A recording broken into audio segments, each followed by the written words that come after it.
오늘은 창세기 19장 30절부터 보겠습니다. 창세기 19장 30절부터 38절까지 봉독하겠습니다. 찾으셨으면 다 같이 한 목소리 읽습니다. 롯이 소알에 거주하기를 두려워하여 두 딸과 함께 소알에서 나와 산에 올라가 거주하되 그 두 딸과 함께 굴에 거주하였더니 큰 딸이 작은 딸에게 이르되 우리 아버지는 늙으셨고 온 세상의 도리를 따라 우리의 배필될 사람이 이 땅에는 없으니 우리가 우리 아버지에게 술을 마시게 하고 동침하여 우리 아버지로 말미암아 후손을 이어가자 하고 그 밤에 그들이 아버지에게 술을 마시게 하고 큰 딸이 들어가서 그 아버지와 동침하니라. 그러나 그 아버지는 그 딸이 눕고 일어나는 걸 깨닫지 못하였더라.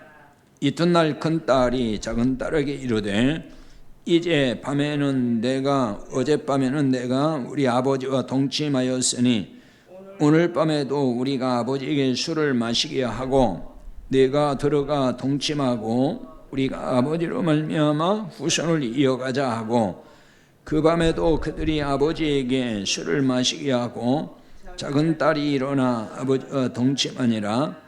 그러나 아버지는 그 딸이 눕고 일어나는 것을 깨닫지 못하였더라. 롯의 딸이 두 아버지로 말미암아 임신하고 큰 딸은 아들을 낳아 이름을 모압이라 하였으니 오늘날 모압의 조상이요 작은 딸도 아들을 낳아 이름을 베남이라 하였으니 오늘날 암몬 자손의 조상이었더라. 아멘. 소돔성의 멸망에 대해서 계속 살펴보고 있는데요. 소돔성은 하루아침에 망했어요. 하룻밤 사이에 그야말로 잿더미가 되었습니다. 아브라함이 그 소돔성을 이렇게 바라봤다 그랬죠. 지난주에 살펴본 이야기인데 아브라함이 바라보니까 옹기까마의 연기같이 연기가 거기서 치솟았다 이렇게 표현하고 있습니다. 연기는 지난주에 안개와 같은 뜻이라 그랬죠. 신약에서 그걸 안개라고 이제 번역을 했거든요. 그와 같이 순식간에 사라지고 마는 그 현상을 볼 수가 있었습니다.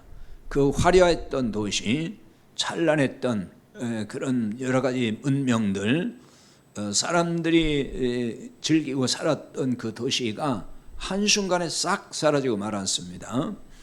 이 세상이라는 게 어느 날 그렇게 사라질 수 있다는 것, 특별히 물질이라든지 권력이라든지 이런 거는 그야말로 연기처럼 안개처럼 어느 날 사라질 것들이라 하는 것을 생각할 필요도 있겠죠. 롯은 이제 이러한 현실 앞에 그야말로 망연자실했을 것이고 또 기가 막혔을 거예요. 한순간에 싹 사라졌으니까 얼마나 기가 차겠습니까? 롯도 이제 그 소돔에 자기 재산이 많이 있단 말이에요. 양과 소라든지 여러 가지 많은 재산들이 있어요. 근데 그 많은 가축과 재산을 다 잃어버렸잖아요. 한순간에. 그래 얼마나 기가 막히겠어요. 롯은 소활성으로 이제 피신했다 그랬죠.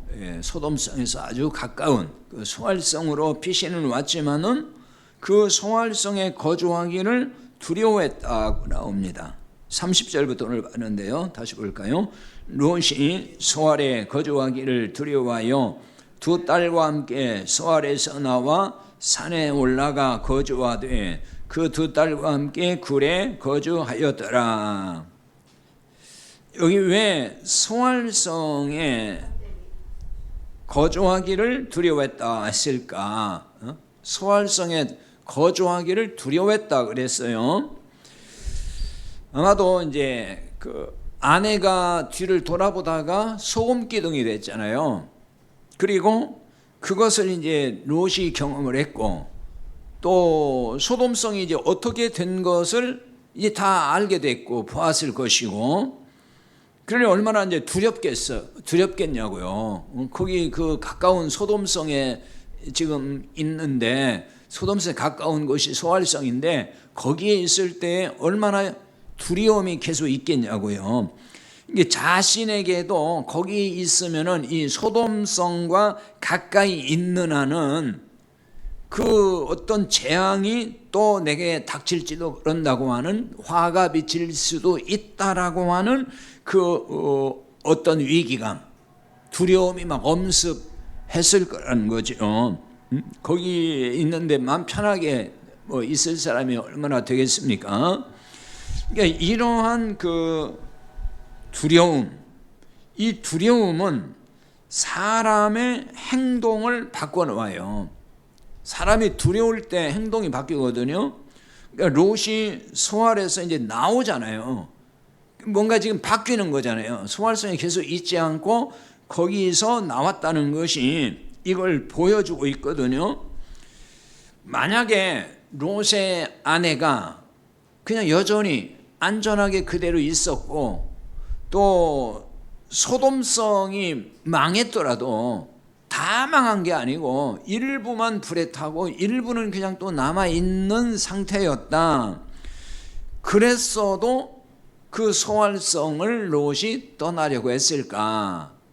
아마 떠날 마음이 없었을 거예요.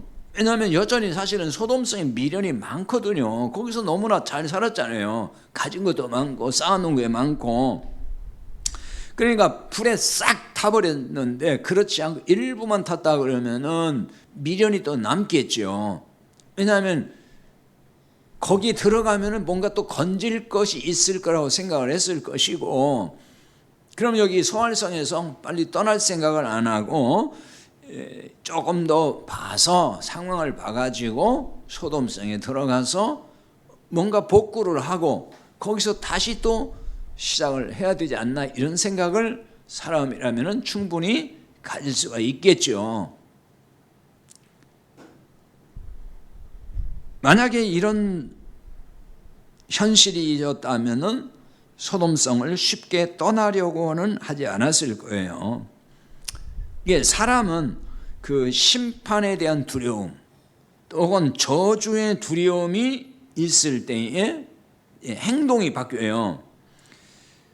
그러니까 롯이 거기서 소알성에서 이제 다시 나왔다는 얘기는 두려움 때문에 나온 거예요. 그 두려움은 심판이나 혹은 저주나 자기가 자기의 혹시 어떤 화가 닥칠지 모른다는 그 두려움, 그 두려움이 행동하게 만든 거예요. 그러나 중요한 건 여기서 이렇게 행동은 바뀌어도 마음은 바뀌는 게 아니다. 마음까지 바뀌지는 않는다는 거예요. 사람 마음은 쉽게 바뀌지 않아요. 마음과 생각이 바뀌어야만이 그걸 변화가 왔다, 이렇게 얘기를 하는 거예요. 행동이 바뀌었다 그래서 그걸 변화가 왔다 이렇게 볼 수는 없어요.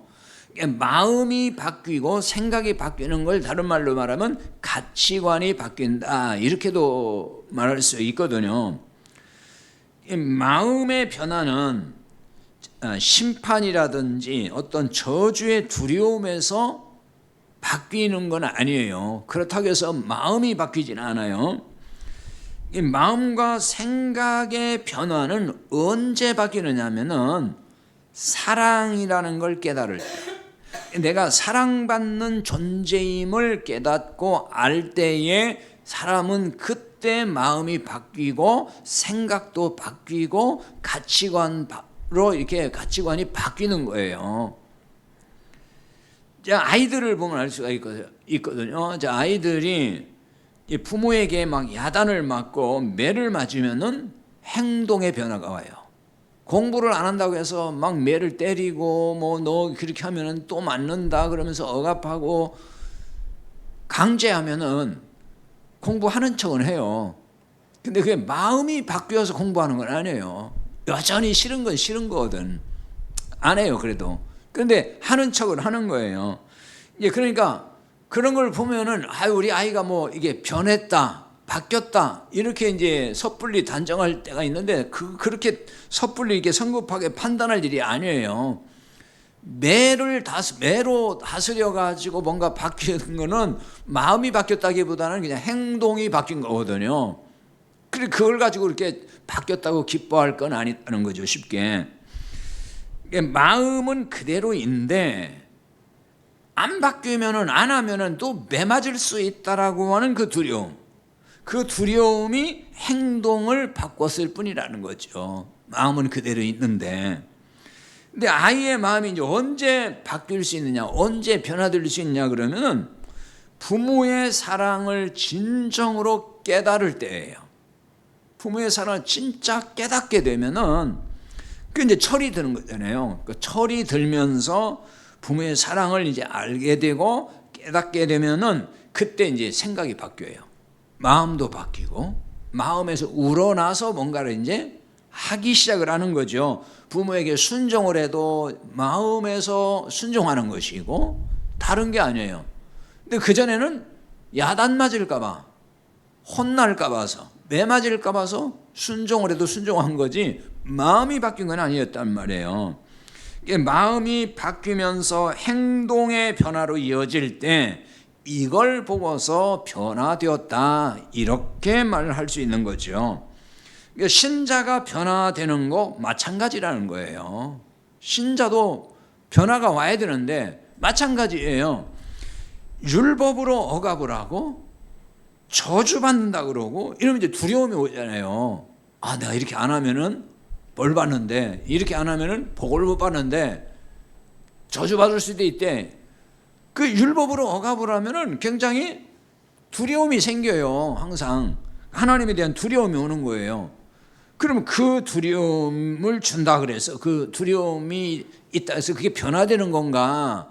그 진짜 변화되는 건 아니에요. 두려움 때문에 여전히 행동은 바뀔 수 있어요. 그러나 마음은 바뀌지 않아요. 그러니까 예를 들어서 예배에 빠지면은 복을 못 받습니다. 예배 빠지고 놀러 가면 저주 받습니다. 사고 납니다. 그러면 이제 그 두려움 때문에 예배 나온다고요. 사고 날까 봐. 그 마음이 기뻐서 나온 건 아니에요. 그 두려움에서 그냥 나오는 거라고요. 안 하면 안 되겠으니까. 그걸 변화되었다고 하면 안 되죠. 그런데 다 속고 산다고요. 한국교회가 율법으로 억압을 해서 신자들이 행동이 좀 바뀌면은 우리 신자들이 다 은혜 받고 이렇게 변화됐다고 하지만은 변화된 게 아니에요. 그거는 무서워서 그러는 거예요. 무서워서 안 하면은 저주 받을까 봐, 아니면 복을 못 받을까 봐. 그건 변화된 게 아니죠. 신자의 마음이 진짜 바뀌는 건 언제 바뀌느냐 하면은 하나님의 사랑을 깨달을 때예요. 그걸 깨닫지 못한 사람은 바뀔 수가 없어요. 하나님의 은혜를 깨달아야 되는 거죠. 그럼 그 은혜의 핵심이 뭐예요? 십자가 사랑이에요. 죄인인 자신을 값없이 구원하신 그 사랑, 그 사랑을 깨닫게 되면은 마음의 변화가 와요. 생각이 바뀐단 말이에요. 그걸 진짜 못 깨달으면 안 바뀌어요. 절대로 바뀔 수가 없어요. 하나님은 어떻게 구원을 하세요? 심판이라고 하는 어떤 공포심을 주장해서 하나님이 우리를 구원하시는 게 아니에요. 하나님은 아들 예수님을 보내셔서 생명을 주심으로 우리를 구원하시잖아요. 그게 뭐예요? 우리를 사랑하심으로 목숨까지 주신다는 그 사랑을 보여주심으로 구원하신 거잖아요. 그 하나님 무슨 공포심을 조장해서 우리를 구원하신 게 아니에요. 돌아오게 하는 게 아니란 말이에요. 롯이 하나님의 은혜와 사랑을 비로소 깨닫고 그때 두려움이 온 게 아니에요. 그러니까 두려움이라는 게 좋은 의미의 두려움은 경외심이에요. 그러니까 하나님의 은혜와 사랑에 깊이 깨닫고 감사하면은 거기에 두려움이 또 있거든요. 그 두려움을 경외심이라고 하는 거예요. 공포심이 아니고, 공포적인 두려움이 아니고, 이건 너무너무 그 사랑에 감사해서 나오는 그 두려움, 그걸 경외라고 하는 거거든요. 롯이 지금 두려웠다는 얘기는 거기서 나온 두려움이 아닌 거예요. 단지 심판과 저주받을 것이 두려웠다는 거예요. 여전히 거기에 눌려 있어요. 따라서 소활성을 떠나긴 떠났어요, 그 두려움 때문에. 그러나 마음이 변화되었다고는 볼 수가 없다는 거예요. 가치관까지 바뀌었다고는 볼 수가 없다는 거죠. 자, 다시 이제 30절에 보면은 거기 말씀을 30절을 통해서 이 부분을 좀 살펴볼 수가 있거든요. 30절 볼까요? 소알에서 나와 산에 올라가 거주하되 그 두 딸과 함께 굴에 거주하였더라. 바로 이 말씀이에요. 소알에서 나온 것까지는 잘한 거예요. 그런데 산에 올라가 굴에서 거주했다. 그것이 이제 문제인 거예요. 여기에 문제가 있는 거예요. 그 왜 굴에 거주한 게 문제가 될까요? 아니 뭐 굴 속에서 살든지 뭐 밖에 살든 뭔 상관이에요. 그냥 사는 사는 거지. 왜 이게 문제가 될까요? 성경에서 이제 굴이 많이 나와요. 그 다양한 의미로 굴이 설명이 되고, 또 굴이 나올 때는 여러 가지 형편에서 사람들이 굴을 사용해요. 그 용도가 다양하다는 거죠. 근데 이제 성경에 나온 여러 가지 그 굴이 어떻게 많이 쓰였는가를 살펴보면은 크게 보면 두 가지예요. 하나는 도피처, 피난처로 사용을 했어요. 적군이 막 쳐들어왔을 때에 숨는 곳, 원수가 죽이려고 하면은 숨는 곳, 그게 그 피난처가 되겠죠. 그런 용도로 많이 써요. 옛날 뭐 우리도 그랬잖아요. 뭐 전쟁통에 뭐 어디 산속에 굴이 있으면 굴로 들어가고 뭐 이러잖아요. 구약에도 보면 그런 일이 많이 나오거든요. 그 다음에 이제 좀 하나 좀 우리 문화와 조금 특이한 점이 뭐냐면은, 유대인들은 굴이 뭐냐면은 무덤이에요. 우리는 이렇게 수직으로 무덤을 만들잖아요. 파 들어가서. 근데 유대인들은 동굴을 만들어 가지고 거기에다가 시신을 안치해요. 그래서 무덤은 동굴은 무덤으로 사용할 때가 많습니다. 그래서 여기 굴이라는 건 무덤으로도 많이 쓴다. 그래서 아브라함이 매입한 막벨라 굴이 있잖아요. 그게 이제 아내 사라가 죽어도 거기에다 매장을 했고, 또 아브라함도 거기 들어갔고, 이삭도 리브가도 거기 다 들어갔어요. 야곱도. 굴이 그러니까 무덤이었다는 얘기죠. 무덤의 상징인 거예요. 롯과 두 딸이 들어간 이 동굴은 피난처의 의미로 볼 수가 있겠죠. 일단 거기 나와가지고, 소활성에 나와가지고 어디 뭐 특별하게 갈 데가 없으니까 그 산에 있는 동굴 속에 들어갔어요. 이게 처음에 갈 곳이 없다 보니까 들어갔어요. 그게 임시 거처로 삼았다, 이렇게 볼 수 있겠죠. 그런데 문제가 뭐냐?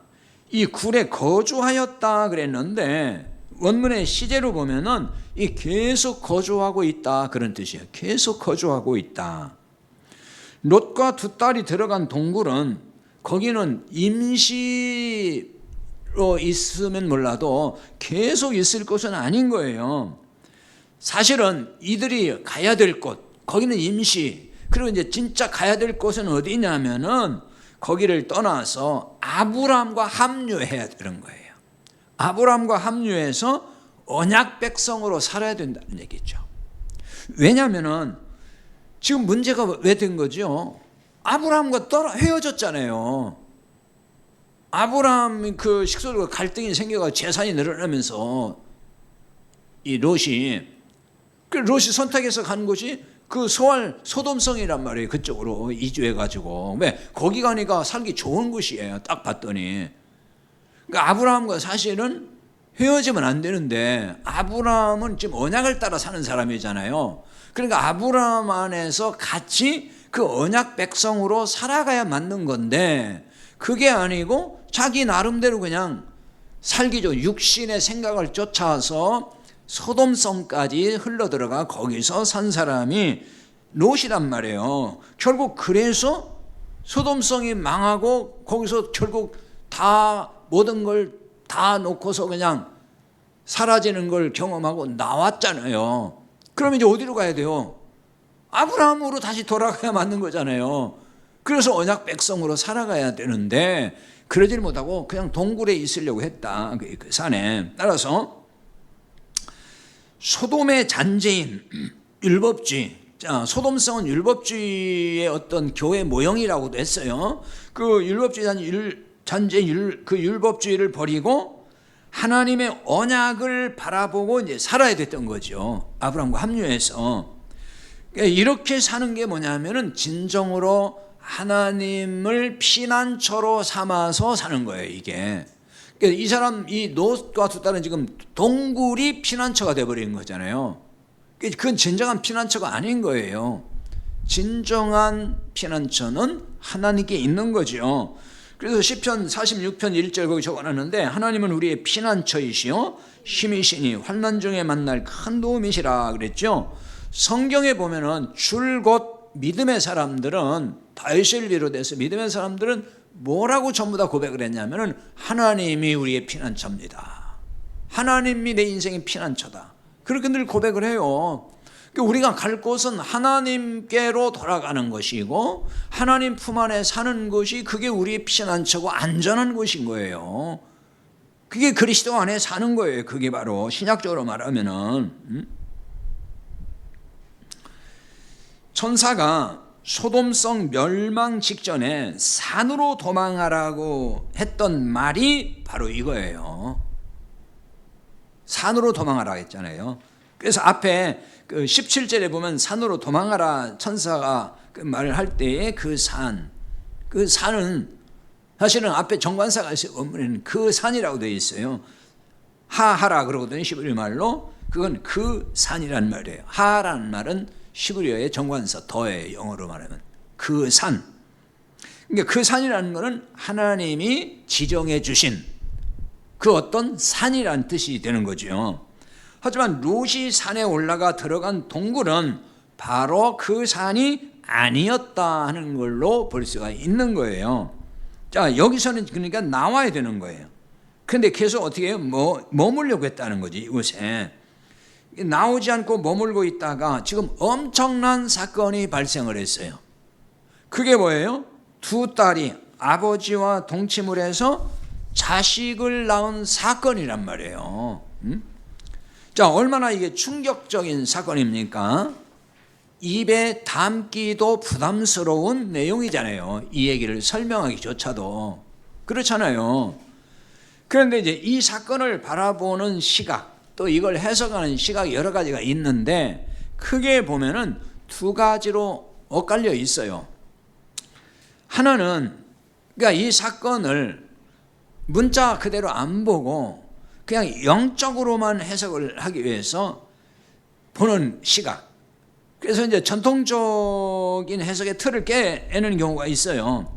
그러니까 그건 뭐냐면은 이거는 실제가 아닌 하나의 그냥 비유나 상징적 이야기로 봐야지 어떻게 그런 일이 있을 수가 있느냐. 그건 뭔가를 설명하기 위해서 있는 사건을 이야기한 것이다. 이렇게 보는 시각도 있어요. 그러니까 소돔성의 멸망을 단지 영적인 교훈을 위해서 지어낸 이야기. 사실은 아니다. 역사적으로 그렇게 있었던 게 아니다. 이렇게 보는 시각은 있어요. 근데 그 몇 가지 이유를 들거든요. 그렇게 보는 사람들은 하나는 뭐냐? 거기에 이제 아버지가 늙었다고 해요. 그 딸들이 우리 아버지가 늙었는데, 그럼 이거 아버지가 늙었는데 어떻게 성관계를 할 수 있느냐? 이제 그런 이제 의문을 갖는 거죠. 또 하나는 딸이 눕고 일어나는 걸 모른다고 했다고 해요. 이게 이제 술에 취해서 몰랐다. 그런 얘기잖아요. 그러면은 이런 상태에서 어떻게 성관계를 할 수가 있느냐? 또 이제 이런 의문을 갖는 거예요. 그 얘기 들어보면은 그게 맞는 얘기예요, 사실은. 그런 면이 있잖아요, 없지 않아. 그렇잖아요. 또한 우리의 배필될 사람이 이 땅에 없다 이런 말을 해요. 이 딸들이. 근데 이거는 맞는 얘기가 아니다. 왜냐하면은 무슨 노아 홍수 심판처럼 온 세상이 불에 탄 게 아니고 소돔 고모라만 불에 타서 심판을 받았기 때문에 다른 곳에는 사람들이 있다 그 얘기잖아요. 있는데 우리 베들레헴 사람 없다. 물론 거기만 찾아보면 바로 거기서만 찾아보면 없겠지만은 산을 내려가면은 또 아브라함을 따라가면 얼마든지 거기서 찾을 수 있는데 없다. 그거는 뭔가 맞지 않는다. 뭐 이렇게 또 해석하는 경우가 있어요. 뭐 일리가 있는 부분도 분명히 없지 않아 있죠. 그래서 이 사건을 뭐 부정적이거나 나쁜 의미로 해석하지 않는다는 거예요. 그래서 그러니까 롯이 뭐 술에 취한 거는 예를 들면 무슨 막 그 성령의 술에 취했다든지 그래서 그 씨를 준 거는 참 생명의 씨를 뿌린 거라든지 이렇게 해석하는 사람들도 있더라고요. 롯의 두 딸은 그러니까 이건 나쁜 짓 한 게 아니다. 좋은 일 한 것이다. 뭐 이렇게 또 해석하기도 하는데 이건 너무 좀 지나친 너무 그 좋은 쪽에서만 보는 그러나 그런 내용을 가지고 그렇게 해석한다는 거는 뭔가 맞지 않지요, 사실은.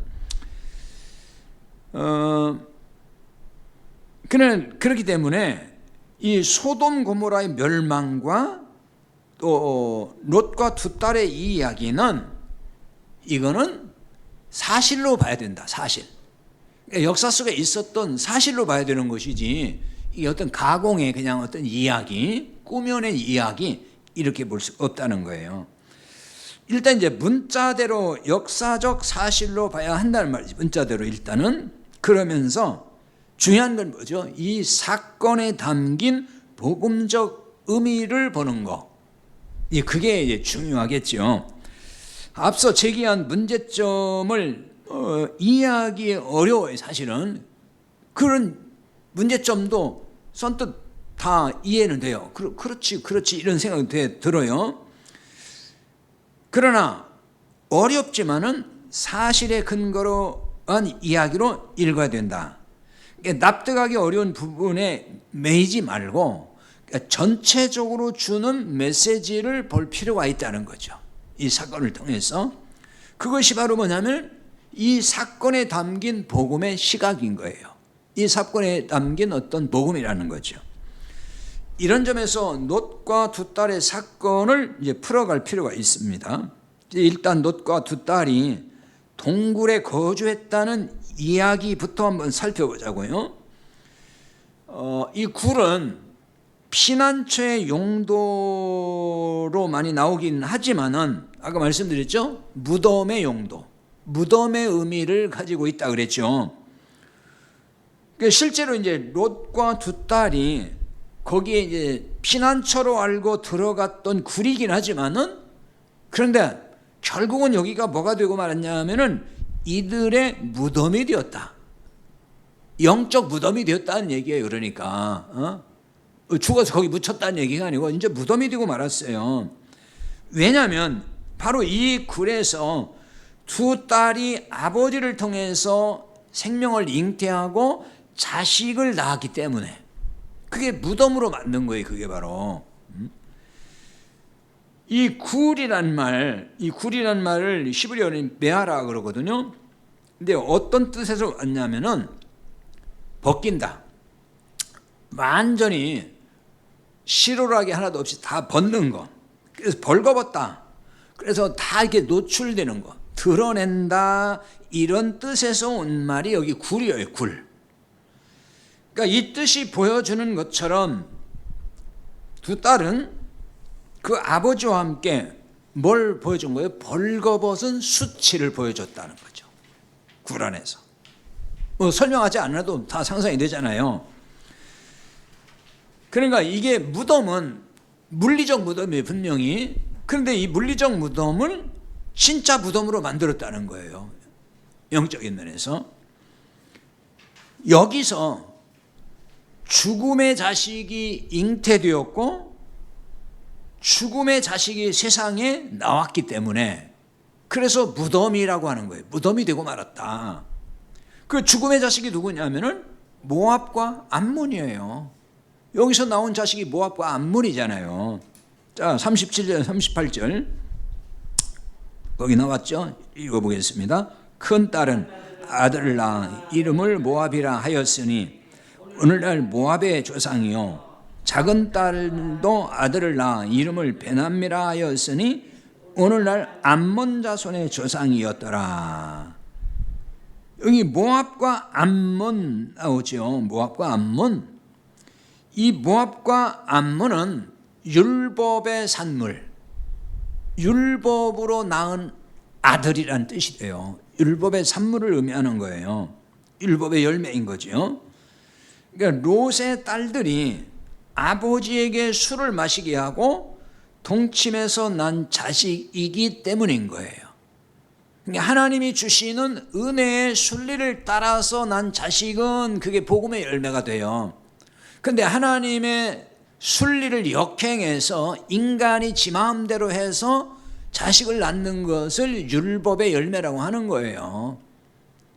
그래서 이제 그 아브라함의 그 첩인 하갈을 통해서 난 이스마엘도 율법의 열매라고 하는 거 지난주에 다 살펴봤잖아요. 지난번에 그 논리상에서 보면 돼요.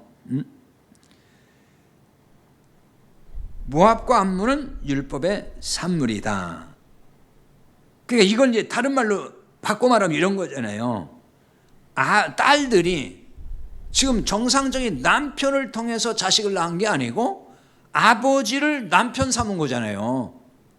그렇잖아요. 아버지를 남편으로 만들어 가지고 자식을 낳았단 말이에요. 그럼 아버지가 남편이 될 수 있는 거예요?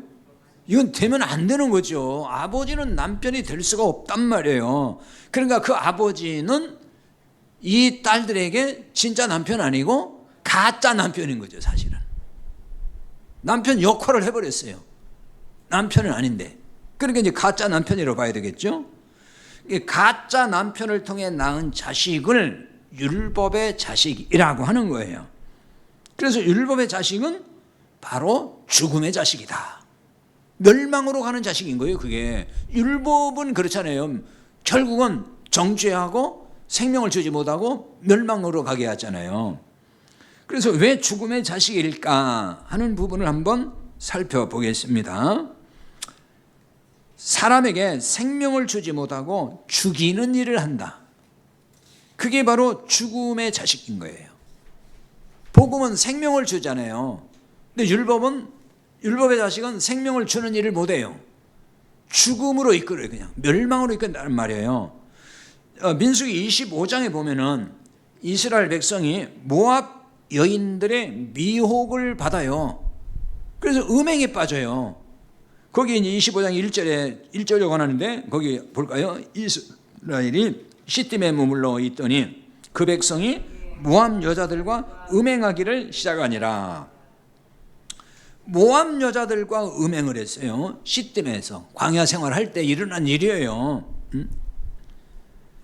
근데 이게 단순히 음행만 한 게 아니에요.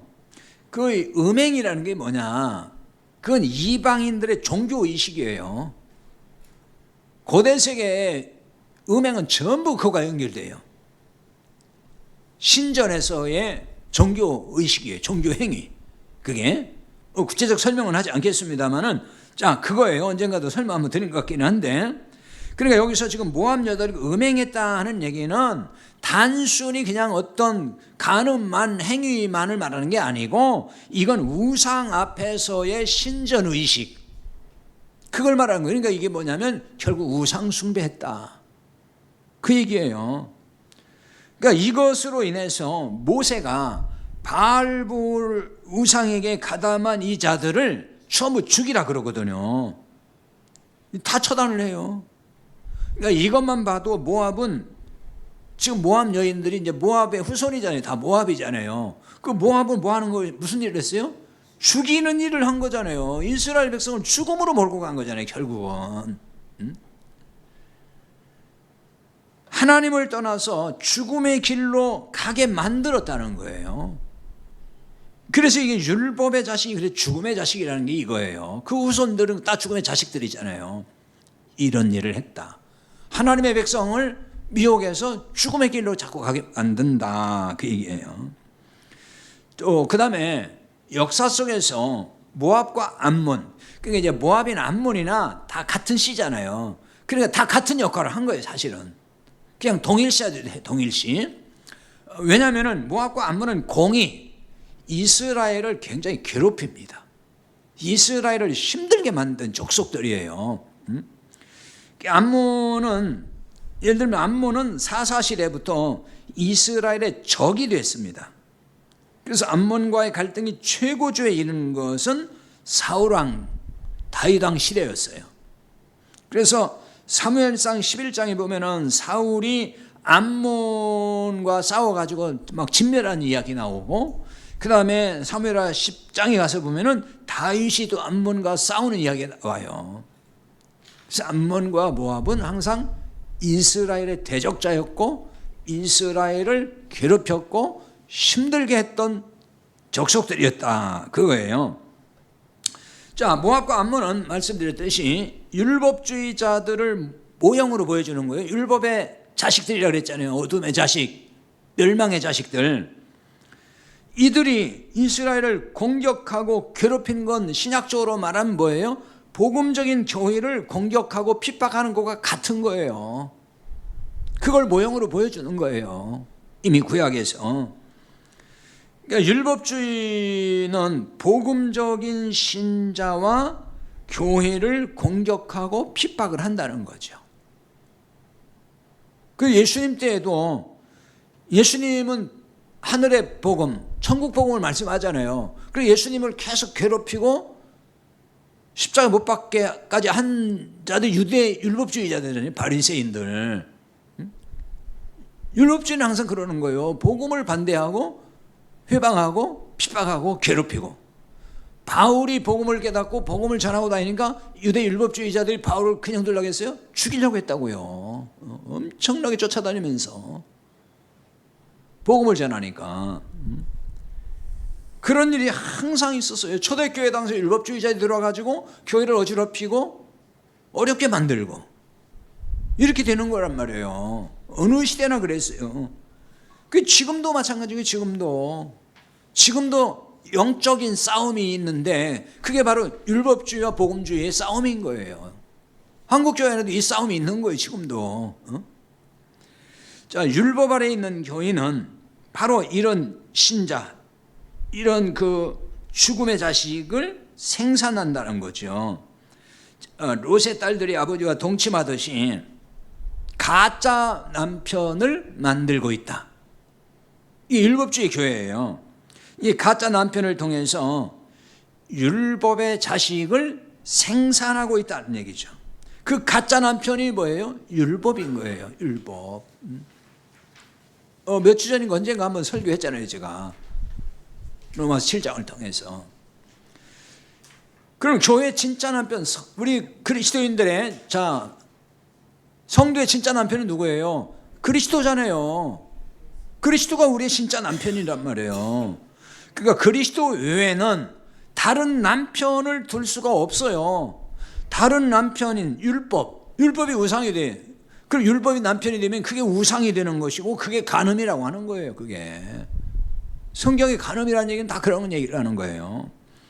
그래서 참 교인은 그리스도의 씨, 즉 복음이죠. 그 복음을 받아서 복음으로 생명을 낳아야 되는 거예요. 가짜 남편을 둔 교인은 지금도 동굴 안에 있는 겁니다. 영적으로 보면 동굴 안에 있는 거예요.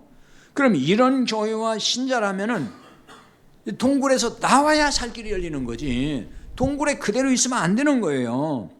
영적으로 죽은 자들만 있는 동굴이잖아요. 동굴은 죽은 자들만 있는 거예요. 다 벌거벗은 자들만 있는 거란 말이에요.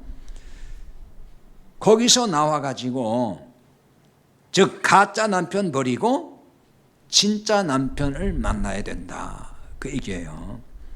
율법의 동굴에서 나와서 진짜 남편을 만나 영원한 복을 누린 대표적 인물이 하나 있어요. 그게 룻이에요. 그 몇 주 전에 이제 5월달인가요? 그 룻기를 가지고 설교를 했잖아요. 룻은 모압 여인이잖아요. 그러니까 지금 모압 얘기가 나왔잖아요, 앞에서. 그러니까 모압이라고 희망이 없는 게 아니에요. 그 모압의 동굴에서 나오면은 살 길이 열린다. 그러니까 항상 성경은 절망을 얘기하는 게 아니에요. 희망을 얘기해줘요. 희망, 소망을 보여주는 거예요. 그럴 망정 거기서 나오면 살 길이 열리는 거예요. 그러니까 룻은 모압 여인이었어요.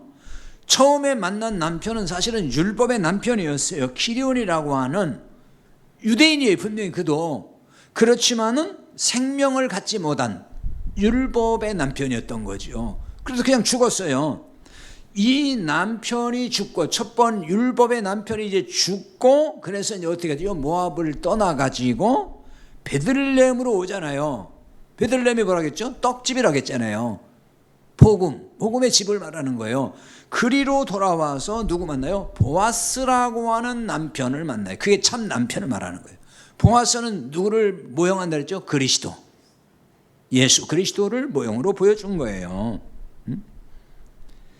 보아스, 모압을 떠난 것이 뭐냐면 그게 율법의 동굴, 즉 율법의 교회를 떠나는 거예요.